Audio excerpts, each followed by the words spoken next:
Bo Nkomm. Unexo beche. Shia mami amua. Bo Nkomm.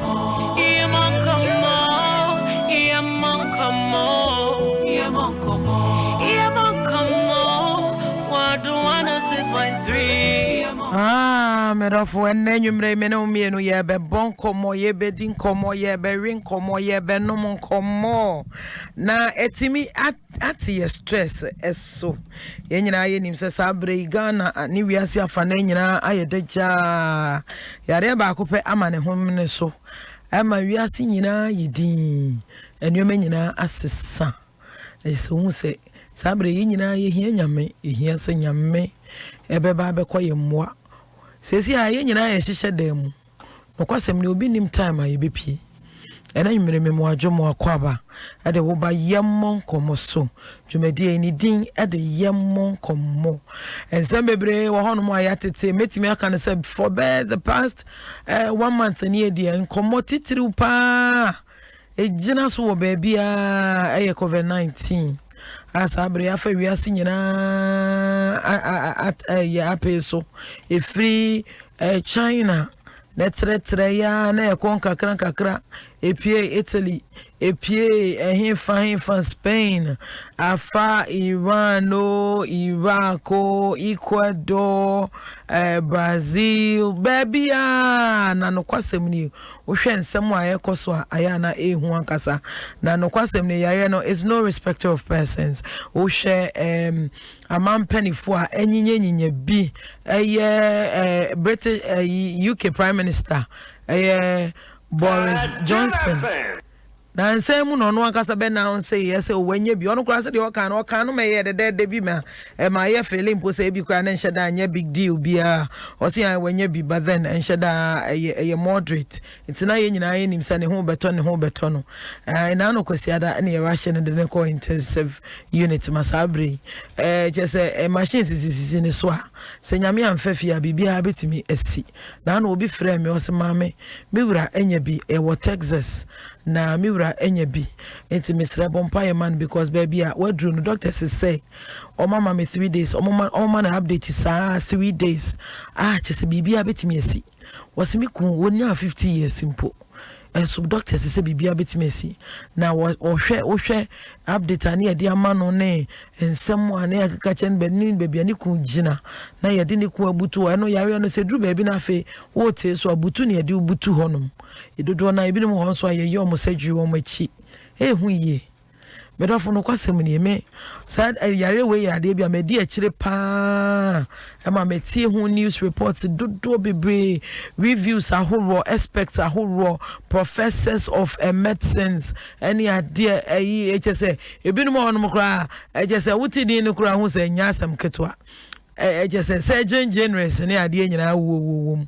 na so obi aye confused na ade ba ko aye mi hu kakra ne say America time yare ne shase no na American president Donald Trump no akra ade na odidi agro ono se na ade nyina odidi agro nti na dwe nyina ne sa ade na ya agro bi feudie bi na wodi omo se China for na nyom de o kana Chinese disease ene a overwhelm Emma this week yeah ye woman yeah and Tuesday you know yes this week yeah one of their worst week nyame amfafia nipa be 100,000 they are expecting between 100,000 a chance na omo record single digits you do baby na double no mo dwe say you know and anopo mo nam I think 11,000 or so woman na ma heko o ma tra 10,000 as me see mesrewo so wo Ghana hanom yare na nhyɛ dan to atese wa ha na so Ghana so yare record ba ko and this abre yadru 284 enfe ni agro e ka se hyɛ dem obi ni de owo bio etu ni na akodi di agro menu we de ono an minimum no madam for no mene ne ye fine wo beti wani no wo konya bia ye ha no awie mu na ye betwe ba beto na de ehu wo mu ne se de ehu wo yare ni mu kese ne se yare ni nya kan wa ya isolate you free webusiafo nyina hu meka wonko a eti say wo na wo you die alone na nanse kwa the reports amitieti e wo Southern America na even America ne Italy ne de nipa ye hwe omgu ehye wom ye cremate om te say sebe emwa ye because ye nya mocks ye nya fridges ne de oma gumu na oma demu na abusuafo because abusuafo no omo baba omo kro omo suro so mbeben because yare ne is so contagious. It is out tena se na se wo ye wadwe se wachire Ghana ha omo mawu ni nyina ye fa omo mabusuafo so omo fa omo ko because nya de obi ba betena ho abaye we keeping no abaye yi na ye bewie na obi ya timi anya bi eti nipa no owu ya ne akwa akohye no ya fa mpo nkofra omo mpo omo nya diabetes na se omo mafu hye mpo na omo mawu ye wu ya ne ye kohye efi se ye kasi ye do koto ba bia yare ne betie ni na sign krofo ho no mu nyina that contagious. Enti yesre ye nimu nyame pa na so nyame kro na ne ma enimde ne nyansa se yefa moye ho ban enti mesre wo susuji ho akinye na no America osofo ba akokje ne ho akinye ye ti ye ni na ne kese one ne members nyina anya bi e ma sesi ayedeja ye pa ocho bo ho ban na wo horomsa wo ko nipa mafade katawa no na nioma nyina entimi enkoyi mesrew ai sabre ye jumedie ye COVID-19 for third beta ewoso ye Kerex for ene de brain Kerex so de ye nyina enim se Kerex for omo omo hand sanitizers ne soaps ya de washing and sani ade no ekum over 99% of COVID-19 mwa bacterial selenium ada bi omo kwa de nkumo omo de bacteria endru omo de endru we ti o kwa kwajo won achinye egum bacteria 99.9 ti ehuni wusu nim se eba no eyin so dia virus no oye pani na nsen video bi obi di send me yesi yare abanyina abo afu amu ha no dada HIV crowd is say some no tese bosom e ma chese obi abu e dey respect ama HIV until say COVID-19 buy wabeji HIV aboso e ma sisi wo HIV crowd COVID-19 finish wo cancer ebeku wo diabetes ebeku any ade enti de mpesa me kire on misre wo ba bo ho ban na fa husie mema na omoje mo ho akinye ni pa cho dem na bibia intimi enkoyie ai Kerex for omo na ebreye semna ai semna omo semna no de horo nsa ebeyi bacterials bia ewo nsa omo san so ton eye dole eno so yeden more I need more and a life soap and so ka ho ai a life soap and so or soap can save your life. Use it and sign a Magdan Shipping Company Limited. You may be almost so I say na mebo bochiro Magdan Shipping Company. See your total logistics partners and sign Petrosol for say a delightful experience. Corrects the almost kills 99% of bacterials. Say yes to life. Corrects in collaboration with Ghana Medical Association womo ene so yasin wujumedi so nyame shira so de wafidi ato ha no manenne wutie yen memo adwo mo akwa ba ye family lady reverend mama ye bosidu ene se wutie bia na je se ye tie nsem bebre ye fa COVID-19 ho ne issues bebre ene yentie yen ankasa ya brabo mu nsem kakra na enye refreshing kakra na nsem kakra emaye enti ene no mene mesofo ye Apostle Emmanuel Nkommo that the radion place asafo no ene na mene twetwe nkomo e wa ha no so fu mo akwa ba cho na bibia boko de na medum onso na ebusuafo na adom nko na no na mekope me ho asem ekoya announcement nipa bebri frɛ me mami ye hia aduane mami ye hyedam ye nya aduane ni enti na se me send mo bo mani ni ade na me wo mu bi so ho enti ya me chankrofo bi kakra na me announcement kakra na nipa bu abu mi so no it's incredible. Nipa buemu kofo frɛ ma ye hia aduane mema nyina de wo ho agim enka sa de onka minim se sle queens nyina so mo hia aduane ade mema nyina akadem omo boyfriends nyina dodo na akadem ti sle queens nyina de wo ho agim ma ye hia aduane ma ye nya aduane ni ade enti we de mesre o me momu de omo me boa omo na mekoso abo omo ye mpanifo ene wo wa abatan awawo na wokuta mma ene ade enti mesre o se onso wo Ghana ho wo abrochiro na so e ka wakoma se wo betimi aboa bia mepa wo chew wo sende ye bibi kakra bia sa abre yidie aduane ye betimi de akọ ansan so ana ene wo ye ni sika so a mobile money kakran 100 bi ni asende de amankofo enra me sende ma nipa be 10 ene so yakoso akakra enti me stress wo nso a obetimi nya kakra de aboa ye eduane bi so na wo nso abetimi afren ye beba abeji na yetimi de ama because nkofo che dem ene eduane die ne nam me ba cha obu hon ma okuta ska onye eduane mpo fanto ekomo de nkrofo bi wo ye nipa no emmoa no nyame so behwe wo de na se mpo so how bi ba so nyame ahwe e de eye firi ho ma ho ti pa cha we die Mr. Ye bekoso asrese me pa cho obibi ade be boa ya pa cho frɛ number si 0207 939870 0207939870 wa wo brema de pa cho nya wa obebusa ade asem na meka omo obebusa ade ne de omo busa ama sesi adoso ukọ me Instagram page asesi abo ma wo honom omo metimi ne ma sendi bia komo mo ni nyina ye me nko a na me ye nepe na me di tu dwa se wo a wo betimi aso ma sin bi enne na ye rabe bi wa wo hyi o send me 100 Ghana ono ene send me sweetheart nyame wo nhyira no se won so aka wo a won so wetimi asend me 100 Ghana ba ni nyina mu ni nyina ye me nko a na mafa ade ato me ho so enti wo so ba bia wo bia e bia wo hye dem sika de wo bi e bi kurata wo phone so na so enkwa ana se wo kura usuro mpo se obepie send kakra fa bre ye ne so emfa nya nkrofo adoye no mo hia bi no wo mo so nya duane ndi because nipa bebre hye dem a wo mo nya sika mpo nto duane ndi enti mesre aduane ne de bi wo honum na kasa de be ya nipa no benya sika because obi wa na adwuma abodwo na ko nya sika e de ko yesisi awaka dem enti me pa cho so obetimi abo ayen sanka be yende 0207 939870 0207939870 me pa cho wo text me wo hwe na ye me no ankasa de mobile money ni so but wo text me and as send me WhatsApp am wi a me a me frɛ na afia ma WhatsApp line now dia faso e dia mai nyame inshiraw papa se obeye me ba cho mo bi an frɛ me bi mu se oye ye omo mo ho no mo dɔso omo bro 300 enti nyabotre ne interview omo wi asa na so dia be ka ho e mema no so amokan mo ko pa bibi nye bema de o frɛ se o lockdown de bi ko pa bibi na lockdown bema so de o se ko pa ye me se bema bi from ma o ye mo what Elisa na sonta krancha. All right. Me na for sabre enne ya san so baby me enne last time ka say na ye be discuss divorce. But enye divorce ye ja aware na nka say ye hwe enioma ebema aware ja ye aba. What I say causes of divorce. Enioma ebema obi agina so aka say oja aware. Ede na ebema oba bi aka say oja aware. Ede na ebema be bi aka say oja aware.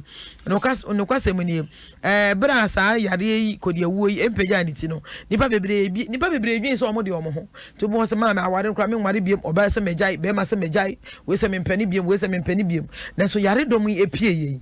Obi a wo oja wo kunum wa weja wo yerenom a wa ya ankonam na wonko a wo danko ankra ye serious na se san so share dem full time wo bia afi ne yere wo bia afi ne ku wo bia afi ne boyfriend wo bia afi ne girlfriend mo so mo teta nkofo ku no mo de she because be man kra wo gwen wo no a wo suro na wa ba e de ne ho aba beto agi se wo mo ati bon kosofo ya e de be san so abai sabre ye hwe ne se courses e de ne be ma oba bia na be ma bi akase oja awade enensem sa na yeka Apostle Emmanuel Nkum o hanom ene okuta iPhone 11 Pro Max miensa edufudi paint media mekuta eni papa we on to ba komposa say maame je Pro Max miensa wodi yimehi wasan so aheda yi ni nyina de asiso so fu mehu why nyame nhira bibia boko de nyame dum sof maame all right edi na bema obi aware de hey did you just cough why just cough why small sanitizer coffee is an abomination right now right na no obi abone nyumo si yeti ayebo ya wadada afede omo wagra no obi buko bodua edi ansem ni so for yen hwe edi ne be ma obi aka so beja aware yenim say aware giving the chance and I say you know all things being together and I say all things being equal yeah. But a day never will be a case what are they now we say for the privilege and secondly no mechia radion place ebusiafo nyina all right so ma fi wo mo ankasa so ma fi sisi afofo ati mo afo amene mo bompa yie ma fi mo radiant place for mama so for na ye normal papa ordinary papa bebre. No, we are making more impact than before. Someone more Instagram no more konzo more social media. Mami, one of the major causes are our rejayeba not understanding singlehood. Because in kofu bebre omo we asia omunya nware ya, they don't know how to be single. They don't know how to be independent of themselves. And I'm saying we lose the I principle no, we lose the because nimpa mienu na ebe mamba be ware. And if you don't understand yourself and you don't know the reason why you call ware ankasa krana, there will not be any addition. There will not be any contribution or anything. And instead of saying kanipa menu baba ware no, I feel no but we say it is only one person who is carrying the entire burden of the family. Say nipa konso besua ebusia no adesua nyina na ne komu bua afi no face when the baby fan can ho betumi ayden ne ho ebetumi ato no ne etoso mienu me pacho me enemy peno ayi systematically. That's what I'm saying with explanations. Yeah, that's what the first one I will kind say nipa no koswa ebusua na this one pacho cheche mu. No, I'm no that me can say no and I feel na wo betri. Yeah, I feel na betri. Okay, but we know say the reason for divorce is lack of singleness. And na make us say obu oma or a single ono antumi nya ade ono ankasa or achieve bibiada on her own and on her own ono ankasa no innovation, no production, no nothing like bibi anywhere why ya almost and say some choyoba on am se be me bin kan ko ware no so that something can happen to her. But that is quite crazy because esa wabra banka sa sha se cost one so obi aba be ka ho emanedi mu. You don't live all your life like that. So be member wari wansa. So you be mo. So you bow. And no na se nipa kono wari wie na so ngu se nia ohwehwe boafo no oni boafo wie a na afi no wenu no ho so wari o. Okay. Be me bia pe boafo. Even God knew say be man ti se be man ngu se oba na nya boafo a na why disappointed. Okay. Despite the way ya oba ne dress oye nyoma na yi na ade no ngu so nya boafo a. No, I am disappointed. And you want issue. And person, near Tosu Mienua, when they can't ask them when Mitra say, divorce is mainly caused by unfaithfulness. Okay, both through premarital sex and or post or extramarital affairs. Okay, two things. And to Buma, onyan ware your bano, maybe on another. Okay, onyan ware bemano. Oneneda e ban sambri no a the insecurity bi beto ene edua babi e wo mumu se edua babi e wo mumu mu ntem ema ne ban say say or they don't even believe say ema oba no to me suspect be ma no and abema to me suspect oba ne say obetumi akakoye bibi. Okay, and am say bibi accident and na mu ware wie nso na say oba ne fa be ma na chi and abema ne fa oba na chi a eno nso so etumi dia wareja ye kase yen ediba. And most of the times it's lack of inner satisfaction. The man who says sex does not satisfy a man or a woman. It is the love in the marriage that makes adibi omo ye bia no do wa ware ni mu no and them adibi omo ye bia no omo ye satisfied with each other. It is odone yire firim and them na bi e say koso a enkoso a etumi jama na bi si a enso nyankopon ani. Oho ne etoso miensa and they say obini mo ma ware nso mu ni ntiase wa ware nim. Now, lack of understanding is one of the major causes of divorce. Oban nti be manasi, be manaso so enti oban nasi. Na ningina ne say ebi kwa jenne keke jenne. And I mean this didn't happen in South Africa. Miko shiro bi aware bi so. This is about 12 years ago. And I me call back cause of a problem. Guess what the problem was? A Jenny problem. Jenny. Ebane saying, say Obano or no or ye nkwaya or the Jenny no boss ye. enti no wi ana chese no ano no na waye bibia kama be ma no so no ne ma me sana na ne ma me ye aduane no ne ma me awie no na wanyam je ni no na wahwie gu but obetimi de aboase wasan so de bi atum na watwi oba na si onte ase be ma no so si onte ase it should be done their own way jene kitwe inke egu aware jene na tse covid-19 inke eye egu aware just because no monte omo ho ase amonti omo ase you must three so say can two work together except they agree in them say omunyi that level of agreement in intino and in tiase intino it caused a level of problem in the marriage. I had to fly me fly if you Accra and me call ho solve that problem. Wow. Jane problem. Until you will be shocked about what some of the things that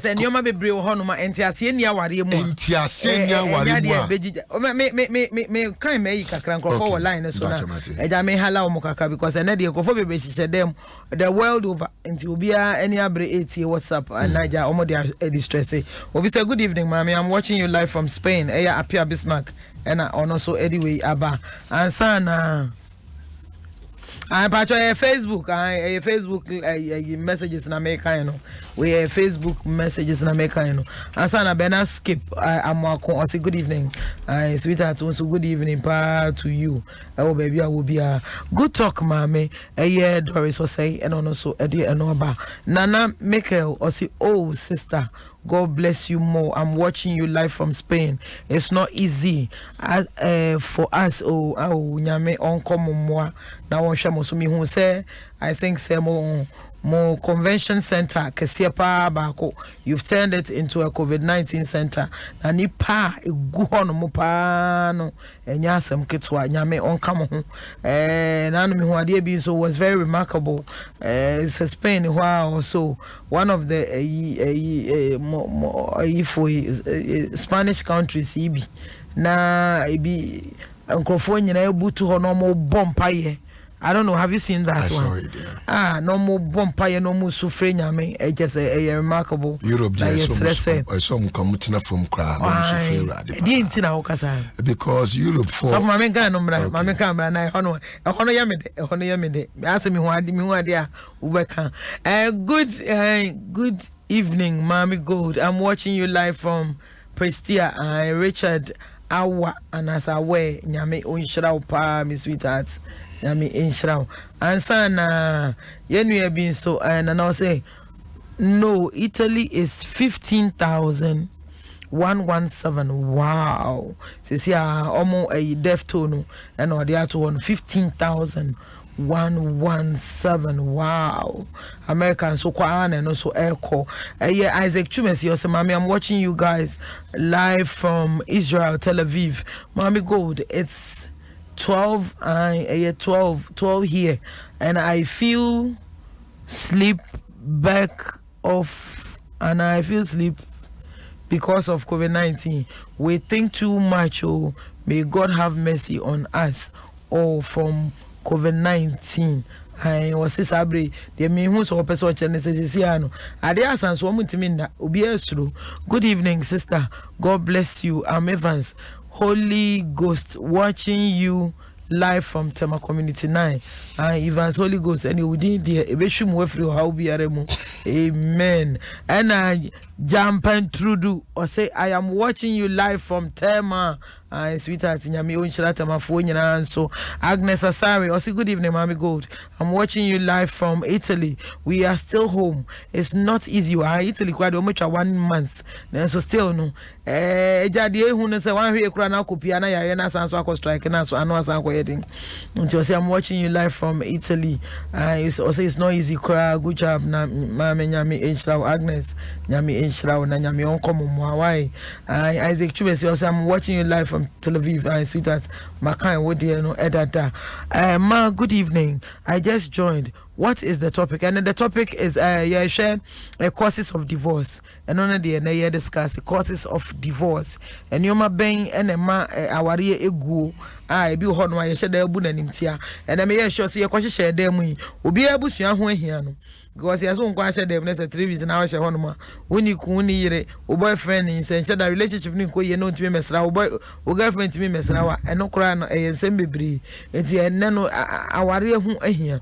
Nipa bebre nso agyan obi so nya obegyan e ho na ye hwe sese be ye yi a ke ye kan say na kan ye nyina betimi amend ye relationships yi a na nkoma aware bia enkogu ye mu dodo na obi a ye mistakes e wona aware mu ye betimi amend ma ye yi a enne ye nyina be hwe sofo hanom oboa yen me so meti hanom sofo bacho na wo kasa yo ntina na make say entiase ni mu aware ni entiase ni aware ni mu a aware ntimi ngina e se nipa mienu no omutumi ba together no mbenya entiase e woni omo aware bi eni wa misunderstanding enim ba se nipa mienu ntumi bam na so mutumi nantia na se mutumi kansam no a etumi buamo because it takes understanding to bring a family to a level of outstanding result.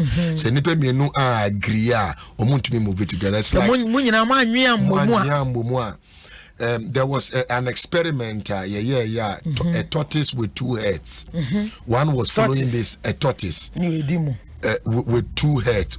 Baku neti baku diha baku su diha baku soresa or kwana baku su peso oda and baku su peso oda and baku su peso kodidi. No, it's like because they were not agreeing. There was no sense of agreement. You know, omen to me who quite potia so to me adrian boom no mabe productive mother boom ade baku so am who say Mame, one of the major causes of divorce, and they said the silence of the church talking about it. The silence of the church. Yes. It's also a more of a sorry issue. No, sorry to me tenase. A carbonian, na ye carbonianim, ye can waris awarianim, be money from swa ye becananim, or banning from swa ye becananim. Na and no ma edi divorce ban yet I saw them quiet to me church. So many pantias a honeymoon so no bobo pai kakra. Also we live in a year we can say in a society ye who say asore nyawari. Asori enye aware. Asori njaware. Asori kan ware. But asori shira ware so. Nti ye kan ya. Enti won se ye hwa de na ya akwa eti se enya asori enti won se ye ware me kan Ghana hasam na me kan. Ghana has ye ko ware a. Wan e gina omo gina ware a kire enya asofo. Debi. Ayebusuya. Ye shira ware so. Enti asofo no de. Wo mu shira so na se ya afraid the presence of God keka bem. Na nyame e shira so.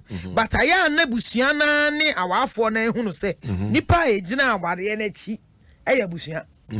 Etu hu se most of the time no bi wo kra se obi ko ware ebusuya nchira ware maame. Ne o chira ware ne aware mfiti ase ankase fe urade. And when you read Genesis chapter number 1, chapter number 2, you find out God's original intention for marriage. I'll catch a bema say, and yes, say it is not good for a man. Yes, a bema ko bet. Or non kwa betina. Now, obebo ne sasu boa for the man. Emma boa for no buy, you know. Then there was a complete. I said the person was supposed to feel complete. But what I mention, I say, and it's a problem. Be ba wari mo enya mena. Esi dia aware no command so solve since nyame wo anyame abedie nimfo no yetumi de aware ne mu problem ti na meka yin no meka nchechire ese asofo chechire e wa sori na nkofutu ti aware ase de wo kan ye very true me so me de bi ka ho kakra ne say won say enya nipa nyina e ware nyina na different e kwa asori okay enya nipa nyina so e ware yin na asofo mpo hira aso.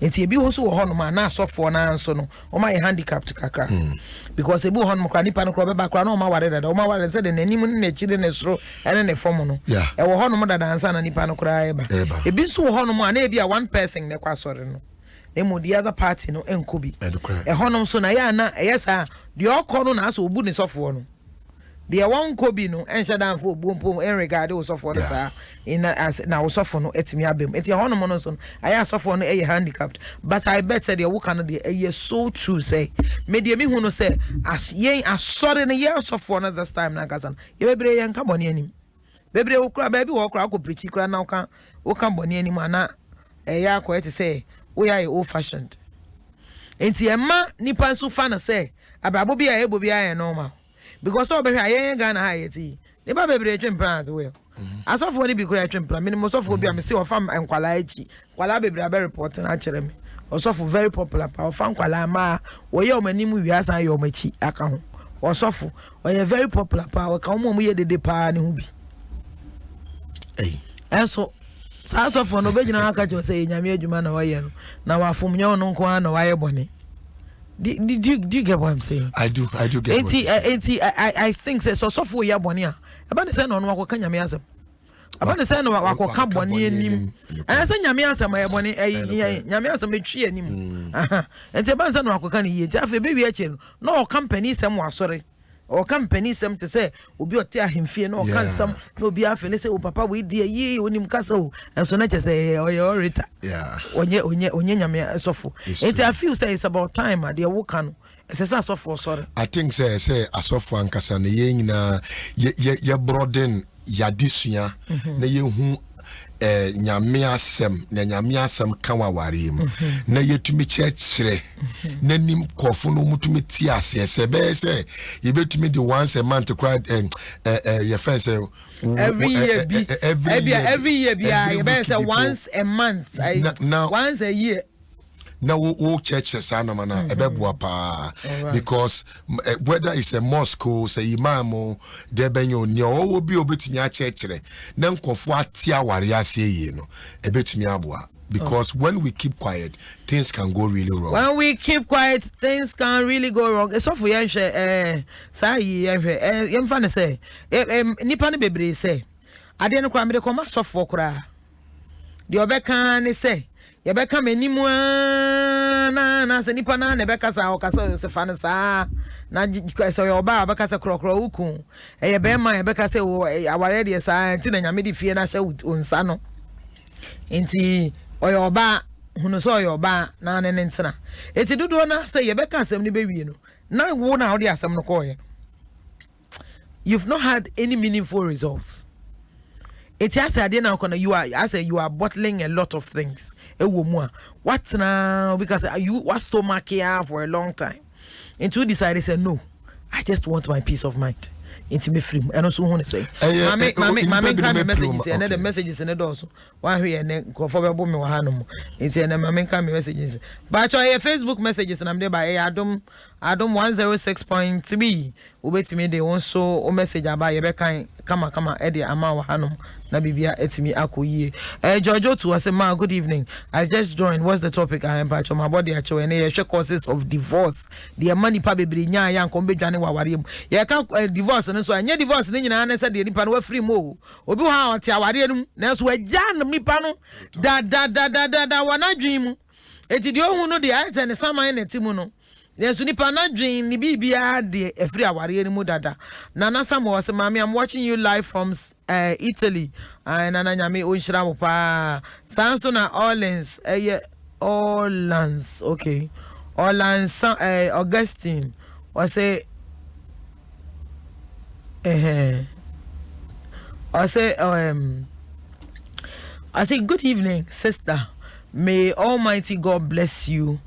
I'm watching you live from Stockholm, Sweden. Nyame and I'm Martin again. So said, yeah, boss. Causes of ways. I was here. Remember, trust. One of the key issues. Jidie anymore at the end is here. Bernard Nana Eboa. I say good evening, mommy. Good evening, my sweetheart. Nyame unchira baby. I also ubia. I say enye easy in Germany. We need prayers.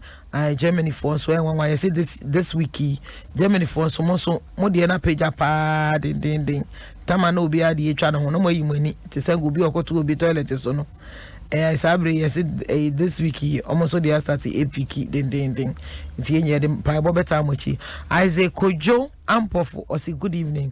I'm watching I'm Kojo Ampo for watching you live from Achim Nkroso. I say God bless you all. Bless you too, my brother. Yami onka hopa baby. I also no. Ansana Gloria. I say watching you live from Italy. I really love your program. Gloria Nyamisha Gloria boy. Nyami Unshira papa.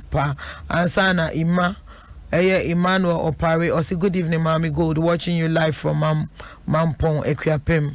Kofi. Kofi nyame onhyira won so edin bia opebia de fabra ye bebo amaw na je se wan so de ajo home na bi COVID-19 enko a obeye this year kwesi abeka or say our women need to have understanding man and understood man.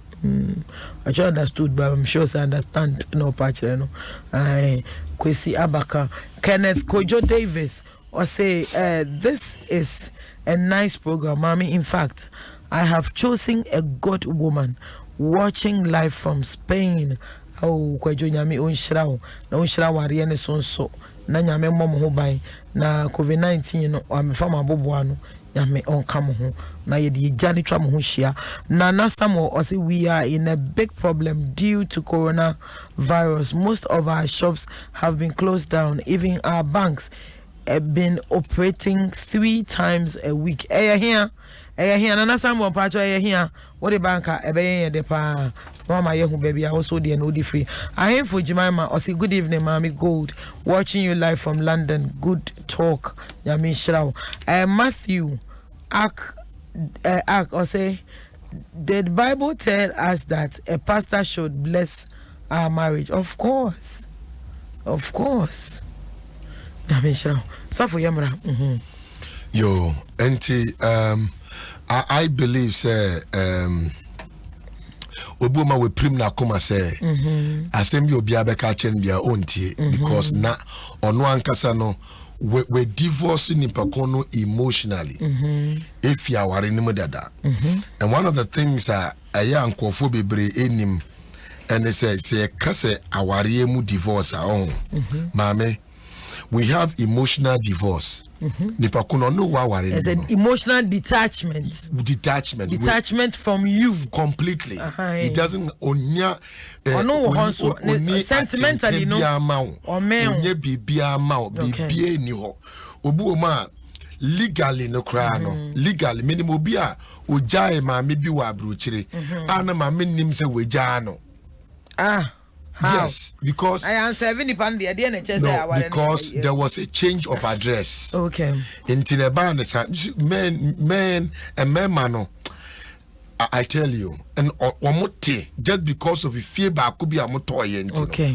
No, I'm person be. So bet me no what's na. Abroche crowd obi wo ko bet me a job because onim se so energy totally corner so muja wan hwe senkwala wo mu a wan hwe abaji 2 tests of nisika nintino and you no bet na so sa so na we detach from you e wona dream mu ne kra mu ne ba bia na ye wo economic divorce economic na sikasem eno nipa ko no wo bi send bibia o ma wo hwehwe bibia oni bi there is nothing like or economically no what tin ho afiri ho but better say be the girlfriend be kwa wa talk amano the girlfriend be we see the amano ne mame and ne sister eno na say anya dro bi ne ye no na dro obu o ma ebu o ma if your ba no first okay how yen economic divorce no dey tin na my basa e ba ne say ebu o ma oba ebu o ma o mesu siska pa okay ye discover man say o faye we a na bia wedi e bia na hye e bia na waye we nti sansam ni sisi ana be ma no e be fono no a oba so okay mebu nkofo abontin mum me na me ka che na papa no oye bibia you all right there bibia you all right saying tie o bibia you all right no so one fancy come with you no the people abontin for why would it be senti say wo sabio mame wo betumi akonsu egu kantem it doesn't matter second no and one is the only means to you go kantem na your how the go abontin so enye kantem kuro ya na how you can partner with somebody to be productive than somebody you are living with sometimes because of the way anipako ni sute okay obabu ma yene mmobra o adibia wode betu ni sembi obese no obeshe no and it is so for no so no is it not say bia na wo so share dan share nipa no so de obetimi de otimi ye because we say o maybe wo hon mo share dan timi fesika ono onton ade da na ni ku so onko China ni ku so onko Dubai ni ku so onko Nigeria onko fa no ma meton obviously because onye used to handling money and perhaps doing because trade training you have to go through it buha was started free techima obi started free techima obi started the Togo or to asoko Nigeria so na wo de aduru ebia Dubai and I say China but ni pe wonya bi but wonya skent wo so yire nkofa no man ton dia na so yire nso ya sangue okoduru ba bi obebon komo a obetu eni na sika na hye ahwe abeka say enso say bia say nipa ko na okope ba bi de ne tena ya say nkonko oni nkrofo kran kasa oni nkrofo be kasa kran ni o masu ni ade kwa my productive what do you think I think say obia nyame aboni bia no nyame de odom ewura say nipa ko odom ewo say nipa ko no no and na be chen level of productivity odom no so no na determine what drives the person and then the passion towards it na adia make us see and say wouldn't wa worry be maybe or say cotton adie but would you any say person we ejuma wo officer money ni desire so be hu say wa kwa China ba no empushu ema wonya ade a wonya passionate about. And in life and so now, anything you want to really do and do it well, no, you can learn it, you can adapt to it, and you can get it done. That is if the person has passion for that is it. Yes, okay. You can learn it. But don't you also think at times maybe expectations buhane bia be no expect too much from the obano ohuno say me they said your tea do betimi aton ade enso ebia na nipa no onimu ye ya cheda fancy number 1 ya moska ba ko wahye no mienu wahye no ntimi ensa wo so be ka cha be ma ne say odo minim say wo do me wo pese me yeye na metumi bu ebusua no ba nya we be be so na dwen say we na pese wo ye. Oh, there are ways to go about it. This is what I want you to do. I believe. Me tell the opa also tell me the opa. Mami oba we na so ending. Me catch me nim say say the wo ya obe yi we na oya sika be. So na oba no onimu hu so. Oba no wa ya ba kwa ye aye mienu anye ye. Oba man wo say so for so kan kwa ye dia. You your man ankasa we economic fraud. Yes. You know, and it's very, very important. Say, obia betumi ate because you see, one of the things is so for you economic we are now working. Okay. Don't you also feel say at times and so no? Obi ho no mabeka say, there o say e be economically now o hu say nipa no e be sikantia. You will be so ho mabeka say obi wa we do for the pay. Yeah. You will be maybe and say obi maybe wo ho wontene sika kra fa mo na yire no sa na otie obu hon ma bi o hia oba na bi oba na usika kakra ana bi oba na ye bibi kakra eti wo hu se bi oba na wo ni sika no wo ma no so oba na kota de wo ma no oba na iko school wo ma no oba yesi dan wo ma no wo de minisika enso beti wani no now so this scanner yes if indeed when you about honum na so feel say economically e bia on na kasa e bia we diska obi kra mpo kra be kasa oba we tama me ho kire me no wa amoa me ana oba bi so be kasa be ma we tama me ho kire me no wa mfi me etimi de me nya misika me so nya de ameboa anya me misika no oba bi di ye hye wo be maybe so eti ko say be man nesese wo hwe wo ba enti se me ne wo tene Mimi ya me juma na wo ye wadjuma nya afi na mbe iskam. I've had women call me to ask me say mami me ni ku na ti ya afi ni aware mpacho oba say dey say oh no but aware nya de obi anim okay wo me ye wo ye lucky na wo hia mother wonim omuma me papa bi tira maame no woye maame sebe woye maame papa onim aware a ono kra de ankoyi a obetimi a kire papa no sanso na obetimi hia maame bi wo ha na wade na ankoyi ni nya ode safe to bone ni nyina no de be ma wo adwo aware na wo komu no mu ani na hono mo wonye sika fato baabi eyeyi akoto asase na to wo ka bi ni ade e mema nyesum yefo ani to won so ene ade nti wo so oba na iko no na obi kan ya say na dwen dada no de ko ha ba sa oba no say bi ensi na bia woni another person enya encounter manipa na nchechere na she'll be living in a fool's paradise. It's one ni ku na to so no onim odwen se odni sika boa be ma na ya ye sese de o age me nyesa na etie ye hwe how many times must you help ebi anipa on no to so ba se be ma ebi a wo de ama no na de bia no woje se wo ga so woni bia waye bone na say yeah why boni ana onye hu say when you boni so woka say bia nipa ko no wodi nyoma wodi bibi ma no na say resort beban resort him back several times when you boni there are 3 levels of cycle first one ni to do, second one is to see, and third one is to get. Now to do no deals with the behavior traits of the particular woman or the man. Obana na be man omusu owo.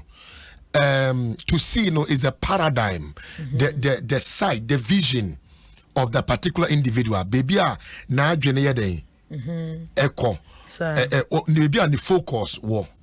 And to get is the result. Let me tell you where behavior plus paradigm is equals to result. Nipa kun wa hwe ni suban se wodi ske bia manwa na sika na sei. Wodi store January I chabaya 3 months. Na enoma bibia like the person can give solid accountability. You want to mean accountable? On to mean accountable for bibia what your man bibia. Sika se fa koye adwuma. Onya di sika ne ma wa ne oma ko ho abie mu. Sa onim so sa. Minim se bi. Yo member bebre wo ho no be ma sika. Onya ma sika se fa koye adwuma. Sika no de ama wo se fa ye adwuma. Se sika na mu ne ebu akohoma wo. You can't eat from your business capital. School feeding. You can't eat from your business capital. So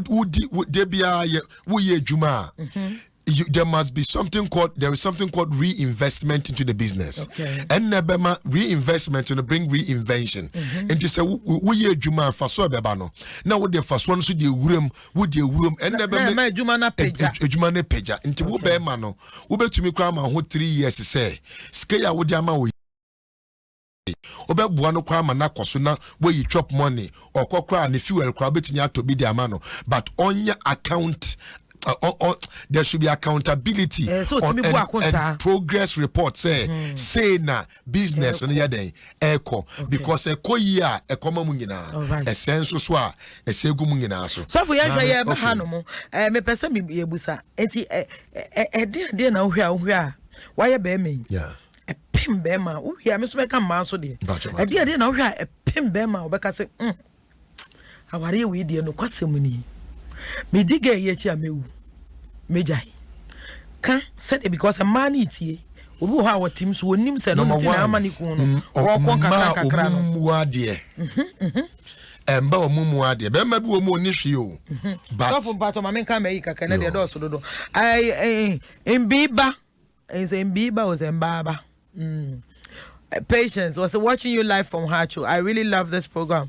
My sweetheart, yes, we do papa. And Nana Kwamina or say good evening, mom. Watching you inside Italy. Wanna sleep tomorrow? I will go to work. I'm sure. Good night, sweetheart. Also, yeah, my sound sleep. Yame emo hubai, papa. Asana Obabana or say good evening, mommy. Gold. Always giving us the best topic in your program. God bless you. God bless you to Obabana Yame Uishawati. Yanyame ase Wonkwa. Emanuela. I was say I'm watching you live from Tafo. Ella Yami Winshra Wonso. George Atto or say good evening. Anna George Imbil or say I'm watching you live from USA now. Or say please, mommy God, pray for us. We are suffering here. In USA, Nyame or Momo Hubai, Papa Pasabri is in New York there. A hon my deja and I dear who won't say New York Mayor Nakasa and the Comono. And you come on in New Kasa Chris, come on, you know, CNN on one swing be. Emma on so shed them on so battle on the dear. No quasim new said the new Americana Louisiana for, and so the on watch actually almost Yami or Momo by Wati. Na Swanya Miabo Force will be Biara, Washington, Yamibia, Wishim Nakra, and Fanning Fejemuna, Union MP. Kwesi China, or say good evening, mommy. You look beautiful. You're from Kwesi China, and also the way by. Good evening, mommy. Good evening, my good mother. Adom FM, no size. God bless you all. This program is the best in Ghana. I am watching you live on Facebook and I'm live in Winneba. Nice topic. God bless you, my darling. Emmanuel Gani. And Nana Kwejo is a nice program. I'm enjoying it. Yeah, grandpa, yeah, enjoy. Nanya wuti, enjoy, papa. Nami Ojra, my darling. Nami Shrawati. Ansana, Nana Kwejo is a nice program. I am enjoying it. Ansana Otiana Kadro, they dine Berima Nana Kotoku. I say, Mommy, good evening. I'm watching you live from Curanta Base, Argentina. Guantanamo Base, Anna. Who is that? Young Gwenny. Guantanamo Base, Argentina. I was listening. I'm learning something from this program. I am Sana, Honorable Brutus Bathing. I say, good evening, Mommy Gold. Watching you live from whenever. Some couple break up just because they don't understand the DNA of marriage. They go into it because they think they are growing old. It is very true. Good evening, my darling. You are the best. I really love your program. God bless you. Sweet. Yes, I'm concerning you. So, the American say, me busa topic a question be and son a contemplate or cat me na fe yemfa entwa. Yo, what's it? The Abema Huna. Abema where I say no, I'm gone. First one. I be a ma enya way. Gross disrespect. Oba umuade. Yeah, because you see, so oba umuade, there is no way sa oba no. Obama bema no kra enya abotoyem. Ewo fie. Ne tosu mienu oba oye onye serviceable. Ompadi yo. Okay, because maybe woman sabi omo ne oma me net na ye. And na omo ya de sa mo ye naturally neat people. Tu no mba betina na se won padi yo. Won pay duane yo. Won pay fiadi esiesie de bia ne bibia gugu bebia e be problem. Papa. Obabi woman sabi Mr. Onye organized. Na ye cancel anka ese be mani fi krom na oba se wo ye adwuma mpa ansa na wo be kon be mani dikanya na so be kono bi wo de bebi atutu kakra be mani bedu anasa wo bedu kran kwan beftumi aye the woman will appreciate what you are doing say me yiri obon wo body or you very man bi ho no ma omo nwen waduane ho. Yeah, and maybe I know so. Okay. Yeah, somebody also oba sabi onim eduane ye anayatete no otumetu no bo ase dwen obema no hwe. In as much as a mape bema okay no odwene ye bema no so no ebi kra o wedro bi o wanum wedro what for vitamins what for high blood pressure dro no what we okay wo didi aduane ben men di say aduane we di way we na beboa e ma bema na hu say no say wo dwen no ho very very important. Number 4 oba onye boafo is a your bar one year. In fact, because look, nyame wanka so ma bema sebi sex mate. Nyame ka so ma bema necessary boafo. Okay. Enti so sebi nyo oba nya bema ni be hia nko ade a nko benye bi. Okay. But so nyo be boa no nko ade is very difficult. Intinka oba obetumi aboa bema no ema ni hu ne mra oye ne mra oye ewo na bra bom ewo ne bibia se okosuro obafom obi hu se owosoro anayeden owofom enam moa oba no etumi de boa ne nti na oba okata ni kumre yeso okata ni kunum le form so enye se obi a enne na ekwa ha adikitu ebi na wo oba no wafayi na wa text am obi a about ne wukunu e dia ayo ebi kwa so kwa wo se be makura ni ska na obu nanim tia. Of course ye wo say hwe me de kan de wo kan ho wo mu ebre be ma ye be kan ma so de e be ma ni bi complain o se mame me djuma say me yire no aduane kra wo mame obi se me hu na me yire no aduane obi no aduane na wie ahwe manim edi aduane no awie atu obi wo so me yiti me tu ni aka ni gu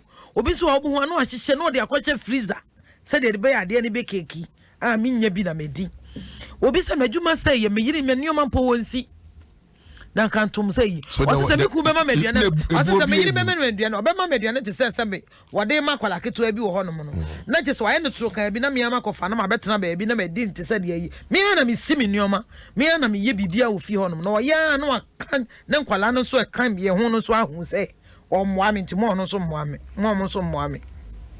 That's the point. And see, mommy, I do we are kind of very important pa. Say who couldn't watch you now was a son. You don't deserve the man when the man rises. I guess Yankopon no watch no. Now was a son say be a working woman Adriane. Won't sin in your ma. Won't share the suye. What sex or and I just said, "Nano scanners was I just owed the mammy. One farmer made the end of baby day. Uzikaya and Nebiano had the agent. Mammy, family, me call me lines, so now you go far. But I for me, a black rock honey whiskey. I want to say I sing near the Jumedia, the bro, a whiskey crudgy, a day, a infusing with a honey. I na honey flavor na I wouldn't do 18 years. I heard one konumbi. Unya ho papa na peso 7 and papa a black rock honey whiskey. O mone so ya sing. But your number no 0302216561 and 0302216562.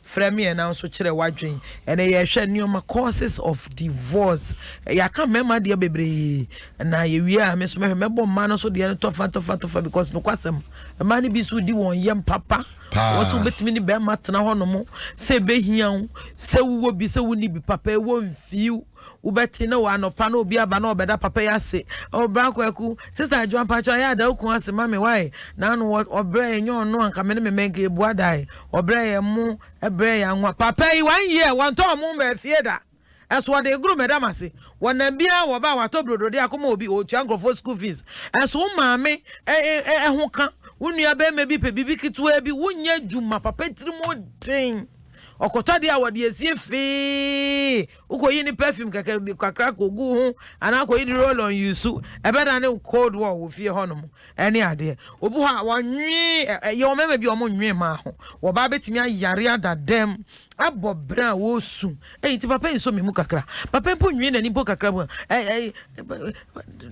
mi ntimi ore na sore koto dure wo se jese ni tirimu eten wo so obi wo ha wo ska wo mafie won nafie da hu se wuku ahye da ba fie 5:30 na je se da no ni sika asema ai gwa na anu kojiki 19 ana ede papa ya ba fie wa da wo be hu se wuku ba fie internet sa da no ese ni sika asem nyina akolo to ase da obe brand once no nya ba nkuni bi adi ene ade papa hu se onye ska woni guest tete pub club restaurant papa bia woti honum odra no pa na okwa na yi 25 Ghana de ato wo se fa bi no aduane anopa awie anwumre wono aso ba wasa benya bi adi na be ma ni tirimu eden sa na no konya nioma kakra bi enka betimi ato anya mfa so kakra papa se hane wo ma 1 cedi fanka ya fa no ntonche asase ba bia muti da bia firu asori a owusumu saa wo sika kakra dadi pa kakra soso mpoma ni nketo asase papa be ka se ene na wo de yesisi ade waso anwomen wa ba so ho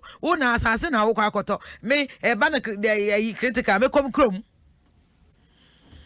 asa wo se obufo na wo ne te no wo nya djuma ma papa nso muda wo hom kire wo ma papa imwa wo da bi common no ma papa hu da de bia na wonam na obobo besia enso na oku no twa nanum spede di po montin better for frame na afa yeni nkomo number no 0302216561 0302216562 say the causes of divorce into to the baby or say sa wari we pa de nkafa nyinam suja se metra papa we hu pa be obi so ho no masafo onye sika wo hwe wo be kwa kochia ko guru medam ase akoda bonten ene maybe akoguru hu se da papa yi ye de na tuka mu de na ba beja no anya stroke na shu anyina ho agogo na wo so kekekekeke no ne ade na bra wo na wo ba be ko toilet wo so na watete akwakoto agu adai mami yes obi so hello.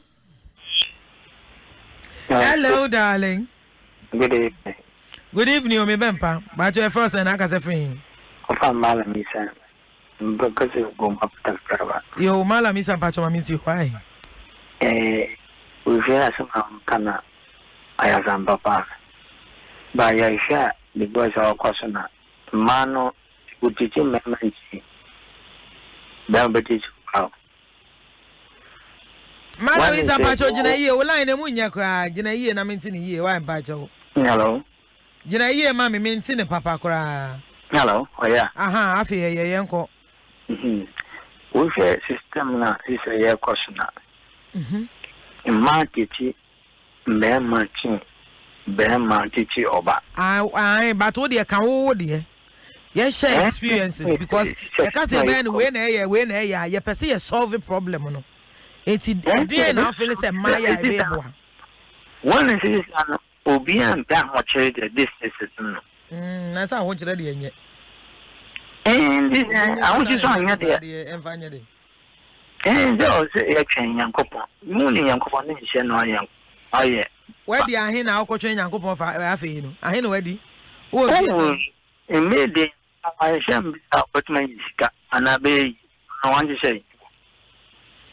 I by Sam, you can't say, yeah, train young couple on the South End, I shall brass in the train young couple. When your sister says, I've been a train young couple. Oh, they Ubashisha you maybe. So we shall brabase. Wouldn't him so one go school, I wish you Juma. No, I don't want your Juma. No be honoma what ya kwadro saa ebi supo ha na o ye adwuma but adwuma wo ye na adwuma na nya adwuma bi da che ko retirement betimi di ahwe enti se no no wo nyina na wotutu anam osi adwuma bi honoma so wo mu ne so obeyi wani atena me fasa asam ka ompa achew asam ka se bia wo te adwuma bi wo ye driver wo ye messenger ne se wo so betena adwuma no mu ayi wa ye adwuma ho no 45 years driver messenger wan fa sika bi anto ba bia wa anye shop bia wa anye sika bia wo ba bia anfa anye bibi kakra ma wo ma wo yire ne wo mabre. Eti se honum na ye na so kasa menum sia twonpe wo be ya nsuo no be wie na nsuo no kra akotra mo aha yenko ye ni hello me ben papa je for say na kasa free e ba so this much kasa free all right this one means you this one ba cho wa no na akuta ya na obi dia e ba so wa ani ba cho prum kakra ma me wa na say wa kwaji obi a no say as daddy can e no prefer Many net. Tiziam no, we did it. Mayan, then Casa Demo, and Kuala, you said, a big amateur, which I maybe. But Master, if you are bird one, it be need happen. So, General Rano at the end. Necessary, you can be crying, yeah, to take. Jina ye oh line mu nye from me back but the best the meeting an say wo say wo yire wo ye adwuma pa wo dwane kwala wo say wo ye neoma na so yire oba no aduane kra na ye ne den ye wo man bi ho akwadwofo mo bokowa mo amonhwe wo ba ye kwadwofo a be ye o te say yare aize kokura wo hwe so wo ka so betu hwin betu ye nkoso hello auntie yes darling yes darling but your first and I got free But I say, me task you for the program, but next one I'm going to say. Oh, why are dear? But you did a Pokemon on you. You, but you mean tea. If you're afraid of me, all right. But only debut. I can't my wife. Me go so, a cock cancel the grandson close down. And me go by say, me to warrior, good in say upako warea se mundo muwa na taye echadi awari no so se uri mubi na udo yiri no na yiri no sudowa e biba mubi na betumi atina se na maso na fe na wo kontu de ko uko mu 5 years time no afrɛ me aka kyerɛ no pa tell you odo no de ense de nyina odo no udo nipa no kra nam ko drum na ba ko ehye da ye niamo ho sembi da bia de na wo ye no wani nye ho a modom ho se den kra obubefu wate ase me bon pa ese aware de se nyame mo na wo ware no enye na wo yire nti wase nyame enshira wo ma me fa foforo hello yes my darling patch first and aka se fun patch mamia the perfect man yo I'm mami ti o aware mo na se ni ya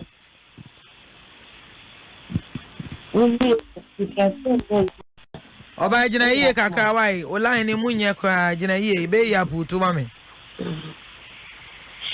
Sentia Sidma, eh, Aha. who should be? Na Beman should be. Media side, I know they are no correct. Jawa Rebe Sumini. Why Jawa Rebe? The Sumini. I didn't see to Ujaye Abuao. I said, dear finish. I said, I this way be a few so on. I didn't know Kuno ya ne how. A cheating. And then continue. Or trim panano sabu quasia. All right. Now, what do you want to be? No, tripping, man. O trim back open on ye na Jayana. As all trim back open, I be a mammy train back open. I'm a idea and who's what you mean. 19. Man, tripping because maybe make it's Jay ye when yaji. Now, Phyllis, be anywhere, I'll bet me a ye. But what's the thing? Now, dreams now, O Phyllis, be anywhere, and Uncle, I bet me a year, my wet me no quantity dream. My may I can't some be can't But I'm how or do woman. Or don't know. Why I know that we don't know. By later, no moment or no. All right. Our pattern. Or patch on us or Bessacra, mammy, Genowati. My be any baby. And when I'm who's also about the same thing. I was somebody because my bread. All right. But, Enqualawum. Baby. Okay. Anyway, I for baby. Young boy, anyway. Yeah. Hello. Yeah. Yes. Madam. Yes, darling. You I got that. I want you a distract here. I this one. To make a choice. That the family or band my life. If you would be able to our room. Copy. When you are banners of who are poor, I are distract here. About me, Yammy. Ten of the girl that is a friend. Kisawa and the Kuye. The Genistic, and I like the Sakana. And our end. All right. And you know, this is my worry. So, I'm now alive and I don't walk. But Basa would the this one, Mount Anna. Yeah, assassinated among some who go any. Oh, yeah, I decided. Yo, me bempa nyame shira I will be actually na dwuma me come Facebook messages baby wo so you know be say he fa na ya cho Bible mu e ma ya so for kwan so na omo shawari ana so omo nyewi ye nka nche so so for bi na shawari ye so for chira awari so na oka Genesis 24 I be chira wo said ye awari aye wari wo Ghana ha dodo na said ye kokobusa wo ba ase kwaye ne ho ade e ma kontase kan e ma enade ma ejade ni nyina e wo Bible mu Abraham watena ase a wasoma na funa se onko pe oba emfama ne ba Isaac timpacho e wo Bible mu the whole aware ye process na dodo na me de mehu no de I don't know about other religions but young Christian marriages no ni nyina no e Bible mu e biblically based until let's not onyo maybe why yen shada anyi ho achinye bebre na akoye te say aware e free Bible mu ena biom se wo wie na se wo se nyame nhira so ma wana se ye de akwaso dem ana osofo wo honom simple baby amoya ade na awie na sofo bompa ye wo so e aware na ano no enti enya bone se na osofo be bompa ye wo so a bone ne sen en shada anya bone enti ano de nshada anya hwe we nya de bi aje ho achinye John Embe was watching you live from USA 70% of the problems come from women. Okay, you John yate John say problems about wari mu no dodo na de ejina ema so emema mpratwe bebrebe wan kai ni nyina wo say 70% oba no de page out no ko pa foforo na ne ko hwe emema bebre efa ne say me ne oba bi koda kra na eden I still love you but ask yourself how many men will allow other men to even talk talk to their wives, let alone get so close to them. And so memma to me bibia and omo dream say shada anya bone. It's just feel for your wife. I thought there be a jealous in the door so but so ni nyina mu memma kra de mununkum twe no edoso. Matthew we see or say watching you live from London. This is a very educative program. God bless you so much. And son I just sneezed. We are normal one Nibia, Nyamudi Nibia. Good evening, ma'am. When you are in a relationship with some of the ladies, their attitude is very good. Immediately you marry her, she totally changes, which makes the man very difficult to comply and leads to marriage. Very true. Or baby will happen to mamento. But no question movie when you are or baby or a faker or shut idea. My aunt to them. Born about what I said was shut down polish enticement. Oh, why no cry, oh, Pia Babontin cry, which in a nim.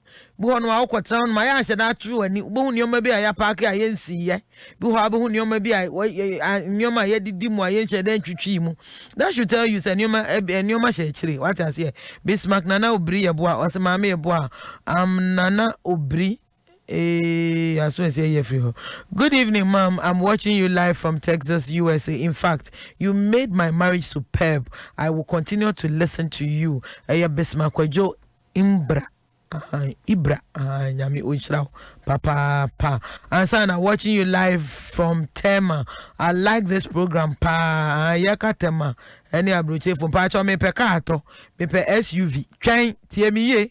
Me peka to me pe SUV me pe de ma betu Ghana hana ase na mo ba beto no me pe de ye fine pa say Toyota me pe Mercedes me pe all the very good ones na mum me pe de ne bo nya di ati enzinya bi amata na de abra mi sa metu kama me pe ka fine ato na akoyi. Good evening, mommy. I'm watching you live from Facebook.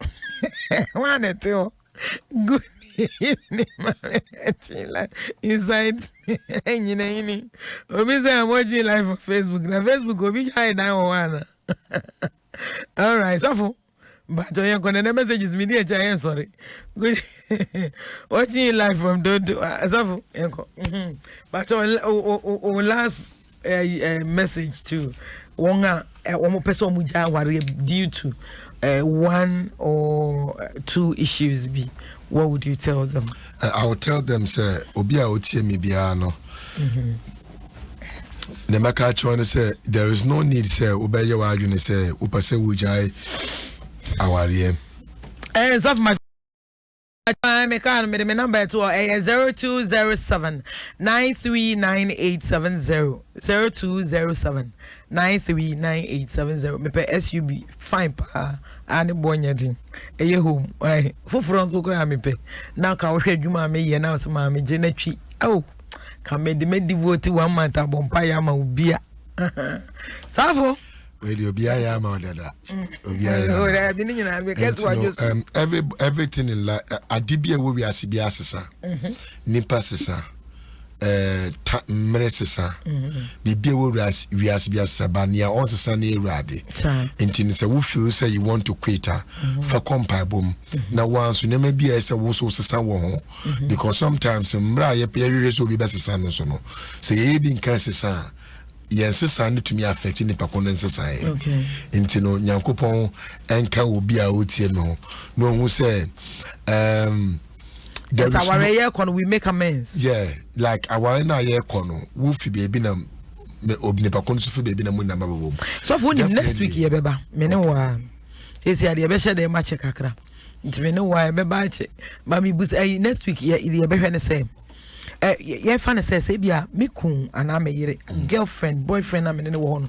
Oh, Subai be. Me penepa, Nesusa Subaino. I can't stand it. Me pesa was sister, but she doesn't seem to be changing. He doesn't seem to be changing. A maybe problem, Kessian say, their men are womanizers. How do you help a man to change? That is, if he wants to change. Samson, how do you help a woman to change? Maybe Obano person no tana. Now, so you maybe said, Uncle Yana, baby, or you're very good, but Umuadi. or you're very good but when you no or you're very good but when you how do you deal with such issue? Must you necessarily leave that person? And as a baby, how if the person is teachable, the person can be rechargeable. I like that. But we can also bring certain procedures and processes that can help the individual to be able to change. Next week here by but so now you know one be our fawichi and as or trim plan be open. Wa bra or yes sir. And so no let us all issue. The person next week, you know. Until we have to talk about yeah, it's called a besetting sin. Be what? Besetting sin. Yeah. Some part of a number to we are looking. You patcho se wutie me a ye frame Apostle Emmanuel Nkomm. Asoni din edi the radiant place. Na quarantine we are. Lockdown we are. It shame wo Tesano Apenkwa Total Filling Station opposite Tesano Papaye hono. And your number was a bit me akam was 0246 32 89 84 0246 32 89 84. The number again is 0246 32 89 84. Bet me a friend ya bompaya mo. Alright. Then sabaye kasi wa usu. Abigail Etu. Yes, we are nurse ho na da bia wutie yempa sabrins wutie yempa enti odofo bi se menka kire so wose odo papa nyame so nhira se da bia wutie no na nipa na e boy ana me obi kira de bre ma hwe ana masa de no yo abi nyame wo nhira papa me dofo aha na ye de ne dwuma di no ba ko o se otie ye pa ye fel Richard or Radiant Place UPS my son Yamin Shira me say won san ka yen we yes a wo frɛ yen ba mabo wudin e wo Adom FM Yamin Shira Radiant Place asofo ene asofo mpemifo ne dickness simina ba mo twa water fo nyina so Yamin Shira mo na sabre de ye hyehye dem na ye wie nyame yadom ne ebie ye nti se de ebie nwan na me sure sempa ye ne de wo behuri an construct pe anchi aya de na sabre a wo hye dem pa cho puwisa da bia na Johnson with the exception of Tuesday and I maintenance every anajubia 12 midnight me ye Instagram live aye bompa ye kenya me asem e kire nyame adwen ye wi ye gina so bompa ye den ye bompa ye mame Reverend Mami Gold and I say Reverend Mami Ebuesiedu me ni gwa Reverend Mami Gold Reverend Mami Ebuesiedu